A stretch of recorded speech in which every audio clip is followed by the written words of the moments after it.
Nice to meet you. Hi, Sammy. Nice to meet you. Hi, I'm Sammy. Nice to meet you.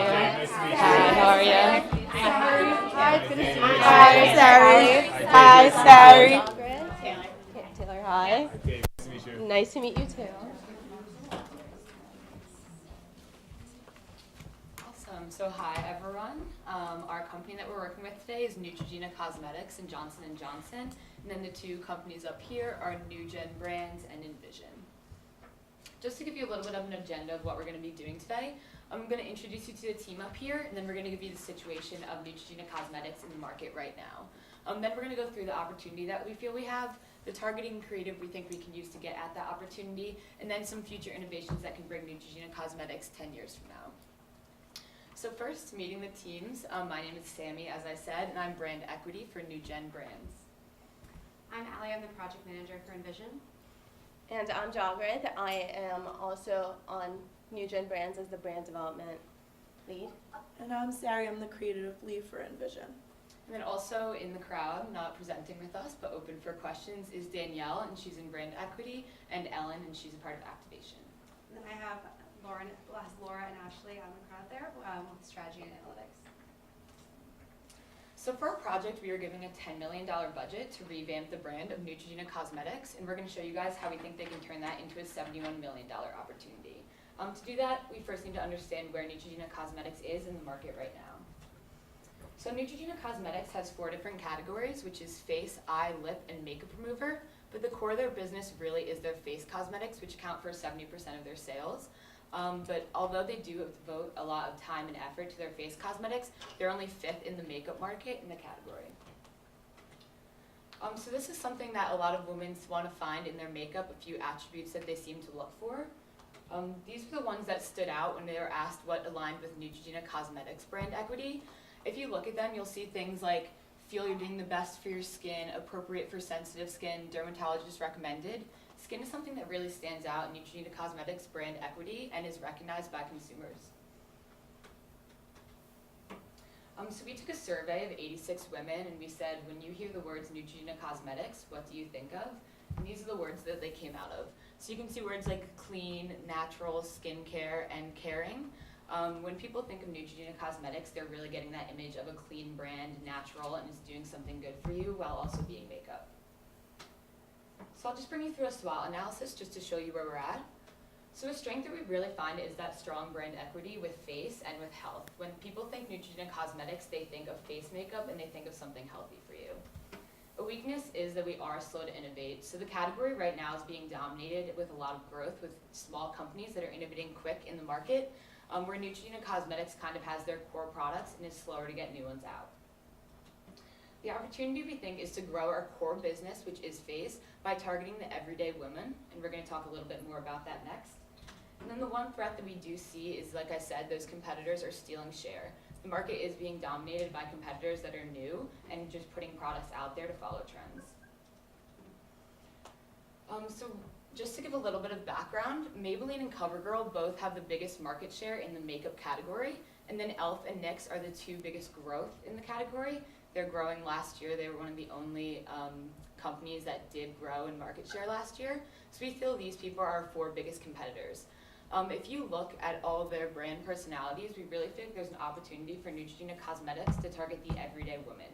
A woman who's not really bold or fashionable or creative or adventurous with their makeup, someone who just really cares about health and beauty. And if you take a look about what the competitors are doing in print ads, you can kind of see that this isn't something that would appeal to the everyday woman. Someone who wants a natural and healthy look isn't going to go for something with crazy colors or a more glamorous look to it, and we feel like that's a big opportunity for us. Just to give a little bit further into where the market is right now, so NeuGen is really bridging the gap between versatile and natural, so you can wear it for any occasion throughout the day. It's versatile for all your needs, and it does have that natural tendency. People see it to be healthy. And there's NYX and e.l.f., the competitors that we were speaking of, and they fall way more on the experimental side than natural. So like I said, that's something that NeuGen does really well, is that versatile and natural. So when we were doing our evaluation of the brand, we came up with these 5 words that we felt really embodied NeuGen Cosmetics. And that's simple, nourishing, versatile, enriching, and self-care. Basically, our overarching goal is to capitalize on that equity that we do have in face by targeting women aged 25 to 35. And like I said, that could bring us to a $71 million opportunity. We plan to do that kind of in 3 pillars. So we want to build awareness through a marketing campaign, gain credibility through organic posting, and then like I said, we have some innovations that we think could build brand equity past this 1-year plan. First, to talk about that big number, the $71 million opportunity.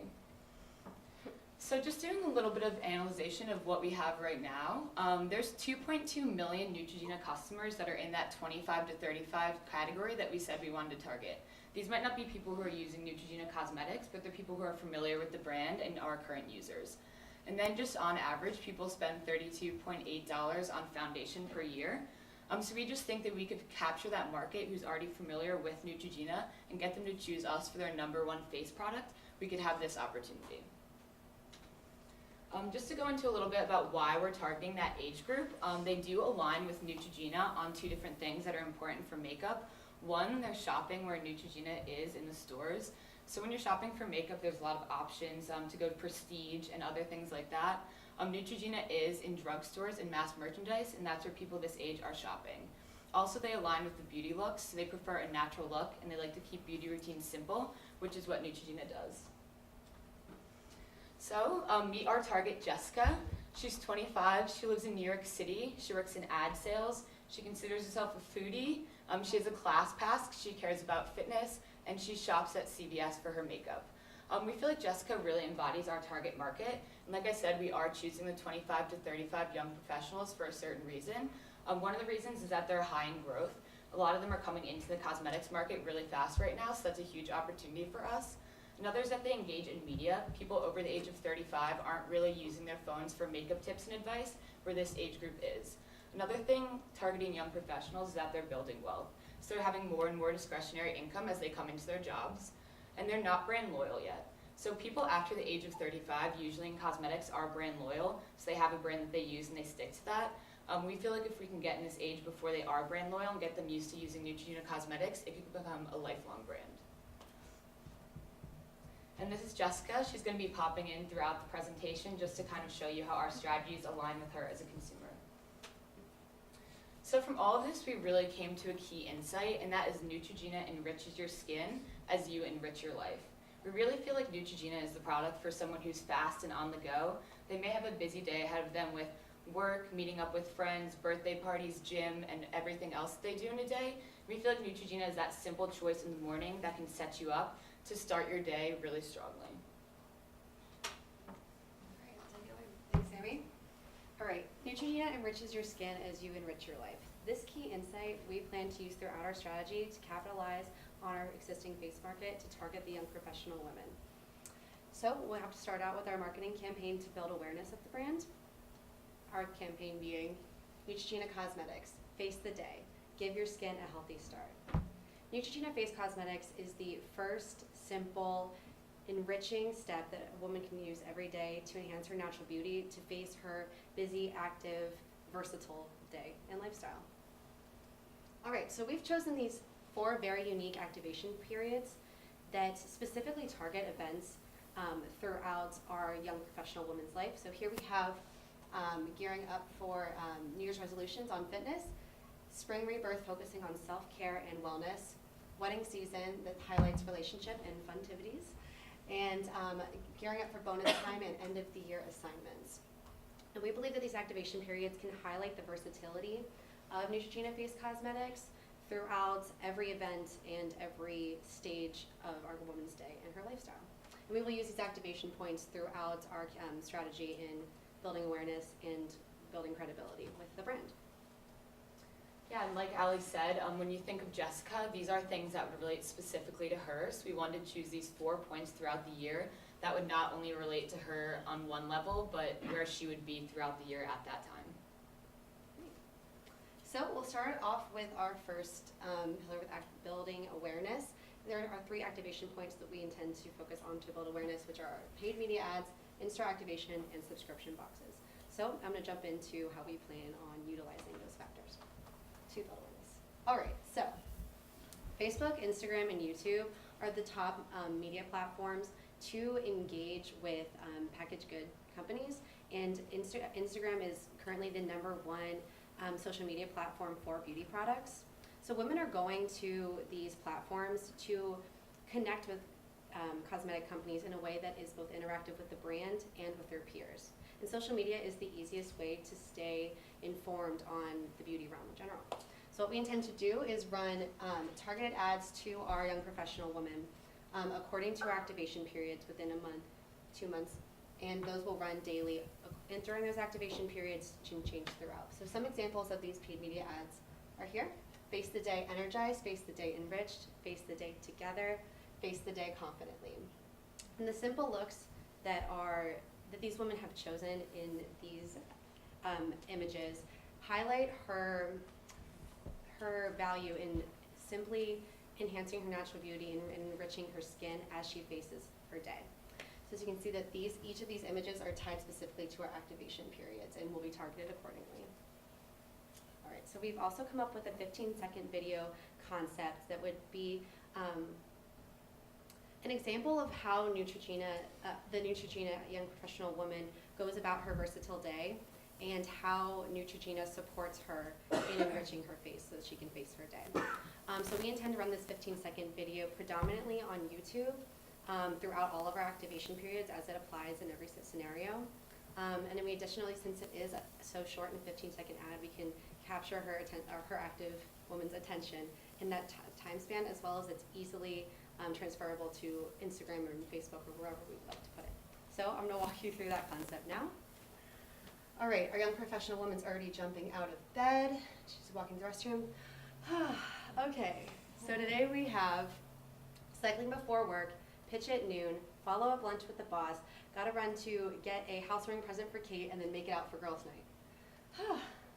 Okay, let's do it. Step 1, Neutrogena Cosmetics. Face your day, give your skin a healthy start. Yeah, so you can imagine Jessica when she's going online to search for makeup tips, maybe going to YouTube to figure out a new way to do her eyeliner, and this ad pops up right before she gets to those tips. We feel like this is a way to get to consumers where they're already looking for makeup advice and get our brand image in their mind. All right, so once we get in store, our young professional woman is at her most vulnerable point in her shopper journey. Regardless of whether or not she's interacted with us on our online platforms, she will be able to engage with our activation periods and displays in store. So we plan to incorporate wing displays, end caps, promos, and point of sale bins in order to engage her interest to lead her to that action of sale when it's at its most simplest point of interaction. So we have examples of what that would look like here. Here are some wing displays according to activation period and a end cap promo bin, which is so beautiful.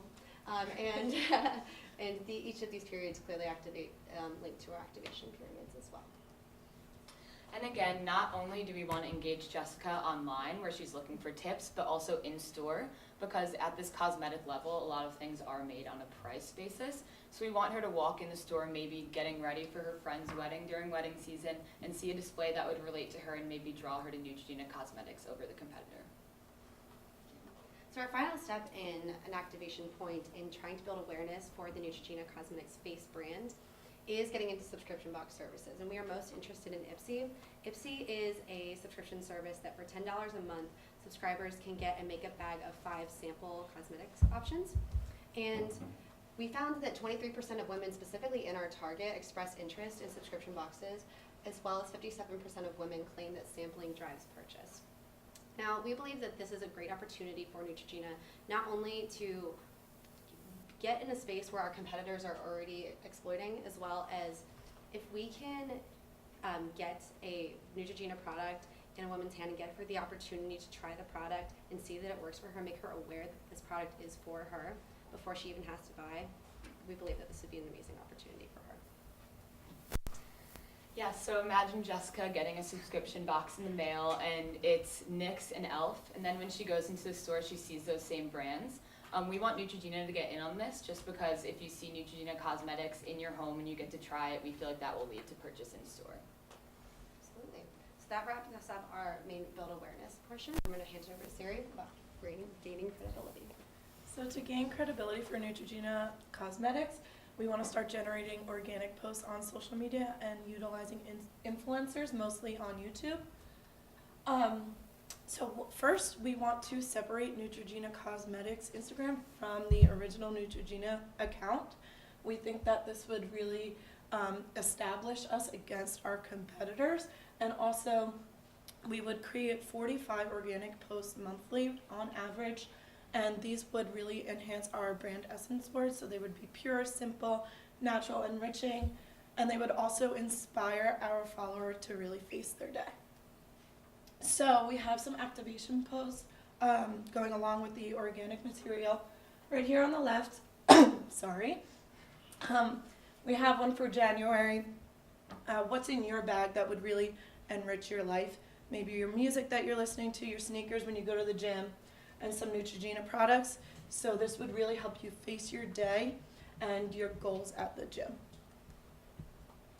Oops, sorry. It's okay.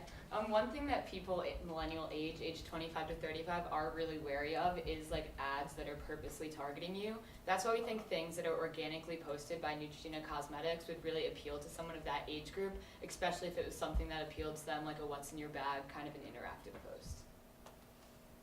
Okay, so on YouTube, we really want to emphasize the lifestyle of our Neutrogena girl. So our Shop With Me influencer collaborations and Prove It Works videos are more product oriented, while the day in the life and styling are based off of lifestyle. So a day in the life could be a day in the life of a media planner, and I know personally that like I would go and look at that video because that's a job that I want to go into. So I would see what they're doing, and as they're using the Neutrogena product, I would also notice that. And styling, again, with our activation period, could be for a wedding. You're watching a bride choose all her styles for her big day, her hair, her makeup, her shoes, and everything that goes along with that. Yep. And what's really important about our target and what we've been saying over and over is that they have so many things going on in their life. So we'd like to think that all they're doing all day is looking up makeup tips online, but we really feel like doing something like this could get them with all their interests, not just one. And along with YouTube, we really want to start using influencers. We found that they are more trustworthy and relatable than the celebrities are now. So for January, we chose Tammy Hembrow. She would post a workout video that's truly inspiring to her 1.1 million subscribers. And she's also an active mom, so that would really inspire those Neutrogena users to face their day. And with that, that gives you an idea of what our current media strategy would be with Face Today. But the makeup industry is always evolving, so what are some innovations that we're thinking about with this? The things that we're going to dive into are diverse markets, product innovation, and going into international markets. So first thing for Neutrogena is a weakness that we've observed over and over again is that this brand does not carry all the diversity of shades that exist out there from women in color or just maybe darker skin tones. Neutrogena, for Imagine Jessica, she would probably choose this longwear makeup product line. For her, there's only 8 options. But compare that to if she's walking into a store and sees all these shades that are offered by Maybelline and all these shades offered by NYX, it might encourage her to use those shades over the ones offered by Neutrogena. Along with creating diversity in shades, we're also looking to expand the health skincare concerns that Neutrogena can address because they have this health competitive edge. So if they're making products for women of color, what are the skin concerns for those women? Most likely, women of color do not want SPF because they don't get sunburned, and that's just not something that comes to the top of their mind. They might be concerned with something like hyperpigmentation or dry skin. And those are products that Neutrogena can innovate and give to these women, and then they can connect this brand with that aspect of their health. And once Neutrogena has these diversity in shades and diversity of addressing all these skin concerns, it can go into a diversity and inclusion campaign, something that targets these customers that Neutrogena has never targeted before and talks to them about how now Neutrogena can be their source of makeup, provide them with those colors that they're looking for, and address skin concerns, and it's like 2-in-1 benefit. So this is something that currently exists. It's the NYX website, and you can see as soon as you go, there's such diversity, you know that they're offering products for every single type of woman. While Neutrogena recently, actually this month, came out with a campaign with Kerry Washington. So this is something they're working into, but it's just something that could be developed way more. And so that's something that we notice. But what do customers have to say? Customers are concerned about product packaging. For them, Neutrogena packaging is not working. Some reviews that I found online on Amazon, the applicator is ridiculous, I won't buy this again. That's an easy fix that Neutrogena can target and help this product be more enjoyable to use for our customers. And then someone who says, I don't know who designed the packaging for this product. And people are really frustrated. And we can help them address these concerns by innovating and making sure that product packaging fits their needs. Something that NYX does is have a pump, and that's easy to use, and you don't lose a lot of product through that, while Neutrogena has a spill-out bottle. So something else that Neutrogena can innovate in is technology. So we know that Neutrogena is housed under this parent brand, Johnson & Johnson. They don't innovate as fast as the other more trendy and fast-moving cosmetics companies. So what Neutrogena can do is have its technology, the technology aspect of Johnson & Johnson kind of shine and stand out more, and use that aspect to bring in consumers.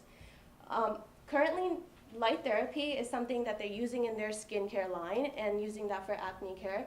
But imagine if they had a similar product in store for women to come in and try a bracelet on or something that would tell them what type of skin shade they are or what skin concerns they have, and then help them point out to the right type of products. And that really works because the upcoming generation enjoys an in-store experience centered around technology, and this would tie in with that. And then lastly, looking across into the future, Neutrogena is currently using influencers to sell its products, but how can it grow those influencers to go out into the international market? So something for this, the plan that would look like is, in 3 years, have a strategic overhaul and address Neutrogena, different type of women through a diversity campaign. And in 5 years, continue that product development, maybe because with Johnson & Johnson, they need to go through more regulations for skincare products. Continue that product development 5 years out and make sure that it looks good and people want it, and develop the product packaging that people like, and have the in-store technology by 5 years. And once you have all these pieces in place, in 10 years, Neutrogena can go out into the international space and start building out its brand in other countries. Currently, Neutrogena exists in 70 countries, but only with their skincare products. So they have those established networks, they have those established connections. So why not just use the same space and push out all these products that they've developed in the next 3 to 5 years and push them out through the same chains out into the international market. Yeah, and just to close everything out, so this whole time we've been talking about this 1-year campaign to try and target Jessica, but I feel like if Neutrogena followed these 3, 5, and 10-year programs, they might be able to target someone like Kelly. So yeah, so just to review everything that we went over, in the beginning that $71 million opportunity sounded big, but really all it is getting these 25 to 35-year-old women who already know about Neutrogena as a brand to use us for their face. And again, that was through a marketing campaign, organic posting, and a few innovations.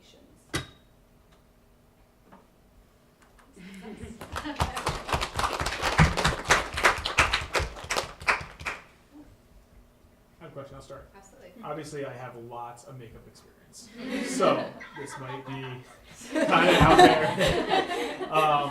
So you're targeting a active millennial who does lots of things in her day. Yes. Can the product hold up to that active lifestyle through her gym classes, her shopping, her all the way through nighttime? Is that something that you guys thought through about tying through on packaging, just to make sure everything kind of ties together so she knows this is something for her? Yeah, one of Neutrogena's biggest products right now is their active longwear. So it's made to stay on all day long. So I guess it's just kind of taking that and putting it through media so that they understand that. So I feel like a big problem in this category is like lack of awareness. So the products are there, it's just getting them out to the consumer. The additional benefit there was with the versatile day and all day long is that because it's a healthier and more natural product, it's something that you can feel comfortable having on your face all day long. It's not something that's caked on and sit on. I'm sure your ladies are familiar with that feeling. So, that's all.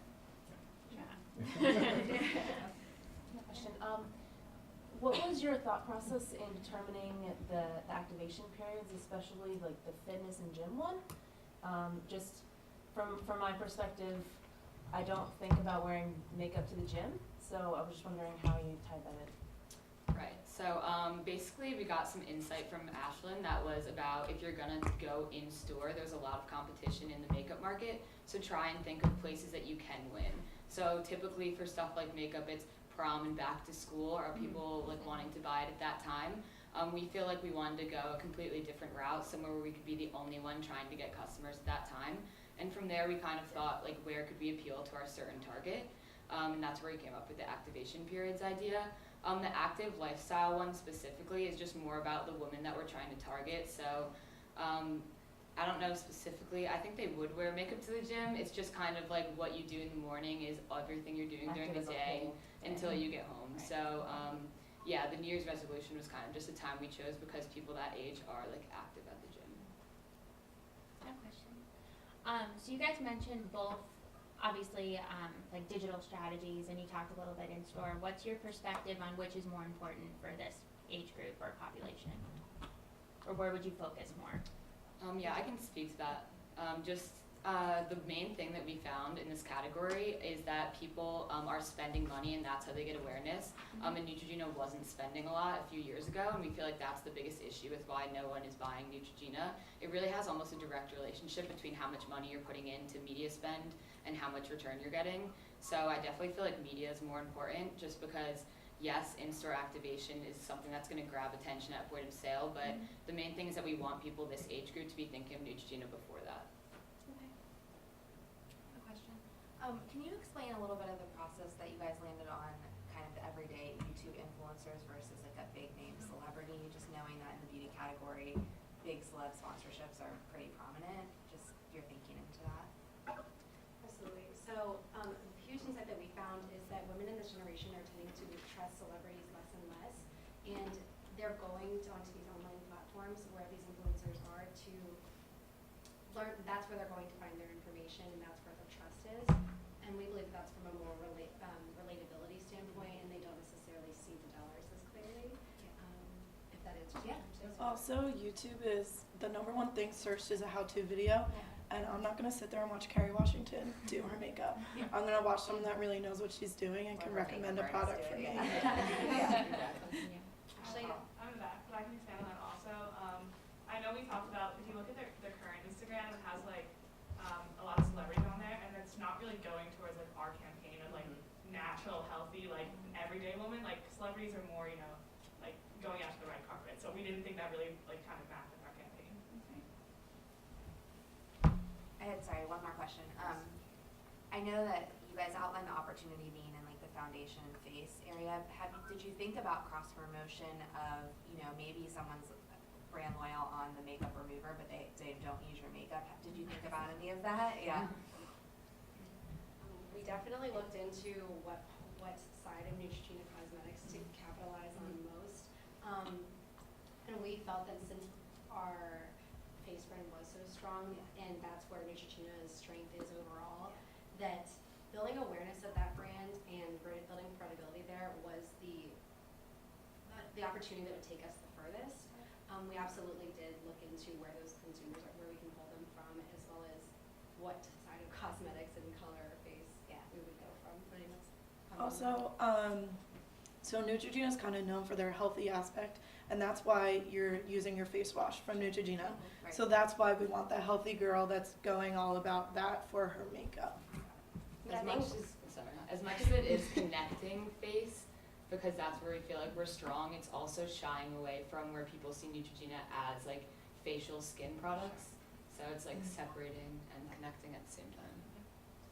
So I was thinking along the same lines because I use like the actual makeup remover, but I think you hit on a really cool insight because the reason why I don't use like any of the foundation product is because of the pore, which I hate. So I thought I think connecting those dots is like a really good insight, and I think you guys did a great job with the different shades. I mean, I struggle with that because I fall in like a really weird in between skin tone, so I have that problem all the time. So yeah. So in-store shopper is kind of your target channel of your going through, but I think the 25 to 35-year-olds shop online obviously a lot. So can you talk about your channel strategy and how you landed in store versus more of like the online retailer? I think we found statistics on like the initial case study that we were given that a lot of them are going in store, and like the e-commerce and the Amazon space wasn't as strong yet. So we wanted to just like go where they are at the moment and like build that. And they are on Amazon, but we found that most people do still buy their makeup in store to find their shade, to find what they're really looking for.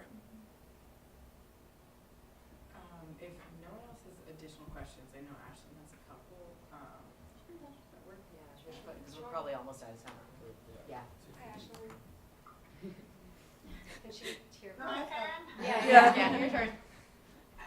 Well, first of all, guys, I just want to say this has been such an evolution since the last time we got to talk about the presentation. I can see that you guys put a ton of work into the insights and the story. So first of all, I just want to congratulate you on doing a really good job of bringing all the pieces together. I had a lot of the same questions that were already asked, but I have two other ones that I'd love to get your thoughts on. So in your overall opportunity, I know we've been talking about kind of targeting, being very focused on this 25 to 35-year-old age range. My question to you, and you kind of touched on it in the beginning of this, let's call it 2.2 million potential consumers. Is your intention to grow in this space to bring in new consumers? Is it to drive more purchase frequency throughout the year? Or is it to kind of be that added product in their basket on top of everything else that they're buying? I guess I would just love to understand what you guys think the overall objective is in order to grow that space.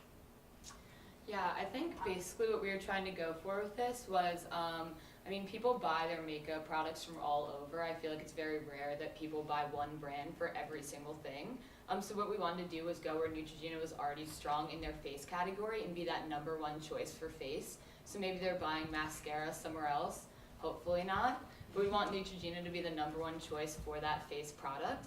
The reason why we did the calculation for the size of the prize off of people who already understood Neutrogena was because those were people who already understood like the name recognition of being face and healthy. So basically I'd say maybe it's adding on to that cart that they're already getting, but no question in their mind that Neutrogena should be their choice for face.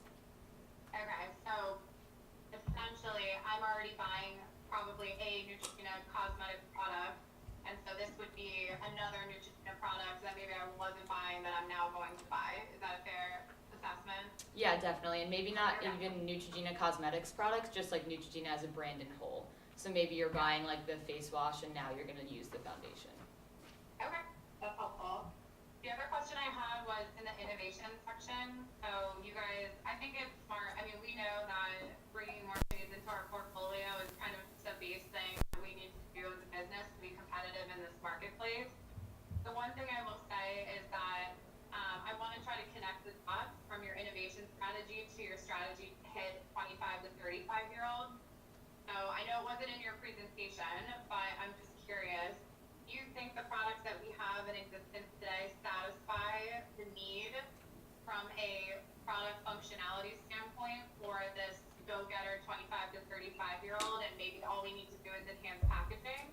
Or do you actually think that we need to be more competitive with our formulations in order to be appealing to this audience?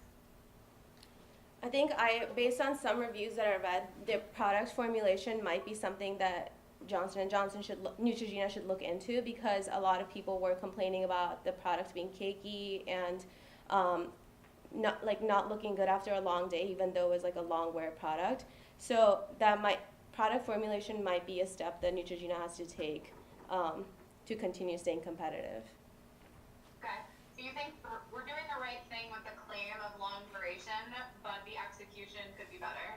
Right. Yes. Okay. All right, thank you. Do you have any other questions, Ashlyn?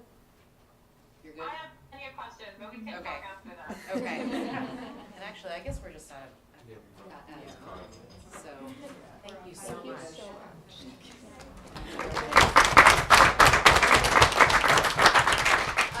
I want to thank the teams for working so extraordinarily hard. like the amount of knowledge they've gained this semester is humongous, and they had to distill it down to like a 20-minute presentation, which feels really unfair.